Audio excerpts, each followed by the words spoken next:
আজি মহানৱমী কোকৰাঝাৰ টাউনত মই 4টা পূজা মণ্ডপত মই গৈছোঁ আৰু মোৰ এটাই কথা প্ৰাৰ্থনা কৰিছোঁ মই মা দুৰ্গা দেৱীৰ ওচৰত যে BTC অঞ্চলৰ লগতে গোটেই অসমত যাতে সদায় শান্তিটো বজাই থাকে। বিভিন্ন জাতি জনগোষ্ঠী আছে BTC তথা গোটেই অসমত, যাতে এই চৰকাৰে শান্তিপূৰ্ণভাৱে সকলো জাতি জনগোষ্ঠীৰ কাৰণে ভালকৈ কাম কৰি যাব পাৰে। তাৰ কাৰণে মই ভগৱানৰ ওচৰত বা মা দুৰ্গা দেৱীৰ ওচৰত মই প্ৰাৰ্থনা জনাইছোঁ। আৰু বিশেষকৈ আমাৰ BTC অঞ্চলত বহুত জাতি জনগোষ্ঠী আছে, সকলোৰে মংগল হওক সেইটোৱে মই কামনা কৰিছোঁ। আৰু আমাৰ গোসাইগাঁৱত বাই ইলেকশ্যন আহি আছে অহা 30 অক্টোবৰত।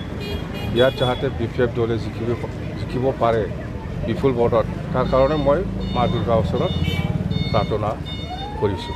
আপুনি বিশ্বাস কৰিছে যিটো বাই ইলেকশ্যন গোসাইগাঁৱত জিকিব? নাই, এইটো গোসাইগাঁৱত আমাৰ জিকাটো 100%।